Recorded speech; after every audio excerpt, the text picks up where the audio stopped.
Assalamualaikum warahmatullahi wabarakatuh. Terima kasih, selamat bergabung di Budian Channel. Bertemu kembali kita pada pelajaran pendidikan agama Islam dan budi pekerti di kelas 11 ini. Masih pada materi menapaki kehidupan yang benar bersama Kitabullah.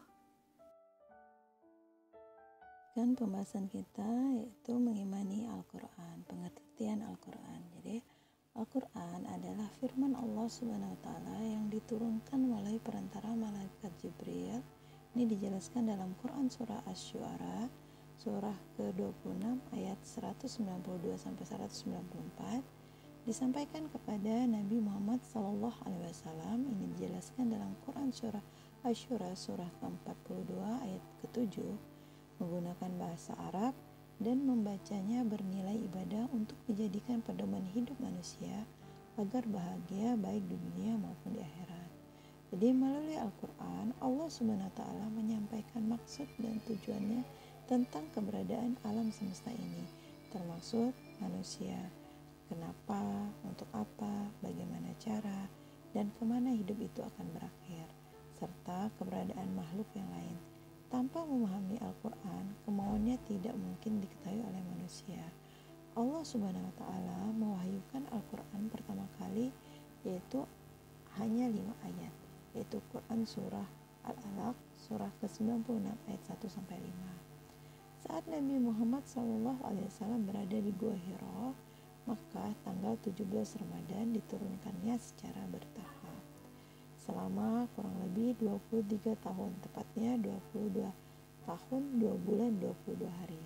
Sementara ayat terakhir adalah surah Al-Maidah, surah ke-5 ayat ke-3. Di saat Rasulullah SAW menunaikan ibadah haji, yaitu ketika wukuf di Arafah pada tanggal 9 Zulhijjah tahun 10 Hijriah atau 623 Masehi.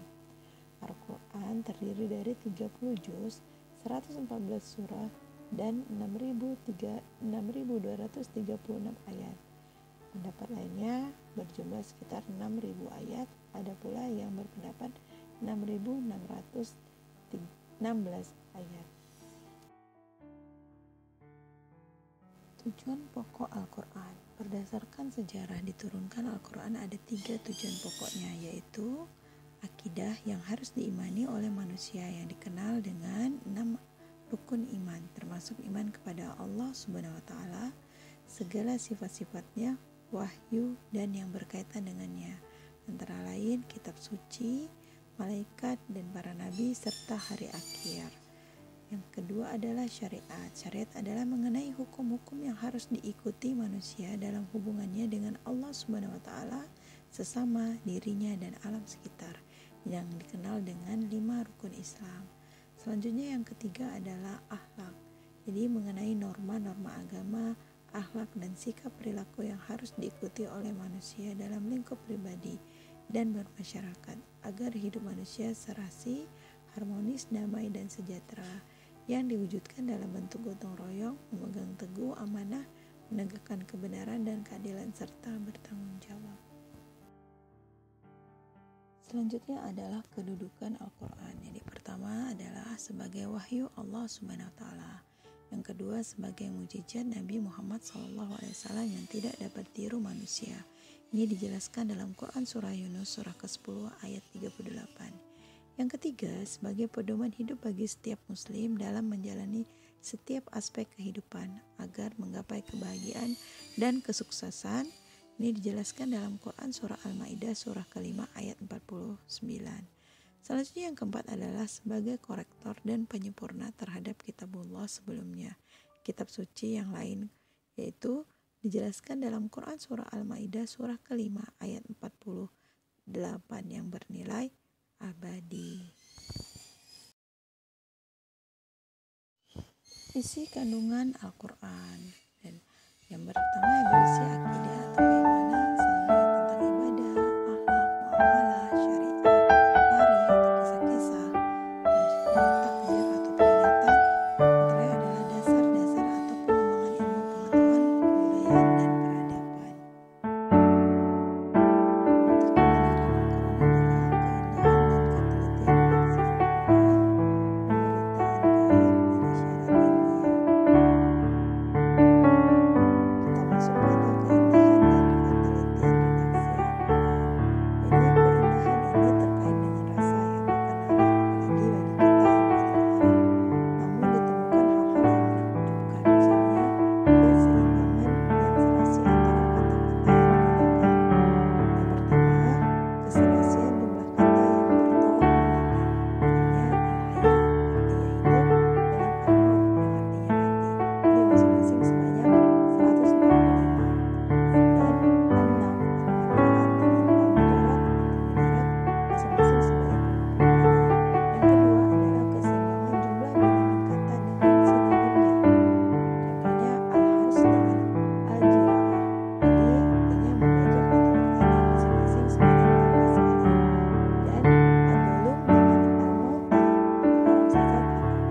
96 ayat kedua. Selanjutnya adalah tujuan diturunkan Al-Quran. Jadi tujuannya adalah memberi petunjuk keagamaan kepada manusia, mencakup 3 hal pokok. Yang pertama, iman atau akidah, yang mana di sini bermaksud pada keyakinan atau kepercayaan. Yang kedua, syariah, yang mana dia memiliki makna suatu tata cara, pengaturan atau undang-undang mengenai perilaku hidup manusia dengan tujuan agar mereka bisa mencapai keridhaan Allah Subhanahu wa taala. Yang ketiga adalah akhlak, yang mana di sini adalah kondisi batin seseorang akan mempengaruhi perbuatan dan perilaku lahiriahnya. Pada konteks di sini adalah kondisi batin yang baik akan teraktualisasi menjadi akhlak mahmudah, sedangkan pada kondisi batin yang buruk akan teraktualisasi menjadi akhlak yang mazmumah. Selanjutnya bahasan kita adalah cara Al-Quran mencapai tujuan. Yang pertama adalah mengajak manusia memperhatikan alam semesta agar tumbuh kesadaran bahwa alam semesta ini ada pencipta yang memberi bimbingan, sekaligus dengan mempelajarinya akan menemukan rahasia-rahasia yang dapat mempermudah hidupnya sehingga nyaman dan sukses. Yang kedua, mengajak manusia untuk memperhatikan jati dirinya sehingga mengetahui sisi kelebihan dan kekurangannya dalam ikhtiar menatap hidupnya yang sejalan dengan petunjuk Allah Subhanahu wa taala. Selanjutnya yang ketiga, mengajak memperhatikan sejarah umat manusia agar manusia dapat menarik pelajaran dari mereka, baik saat menorehkan tinta emas peradaban maupun saat runtuh dan tumbangnya peradaban mereka. Demikianlah pembelajaran kita kali ini. Sebelum kita menutup pembelajaran kita, marilah kita bersama-sama membaca hamdalah. Alhamdulillahirrabbilalamin. Mohon maaf apabila dalam penyampaian masih terdapat banyak kekurangan. Semoga video ini bermanfaat. Jazakumullah khair. Assalamualaikum warahmatullahi wabarakatuh.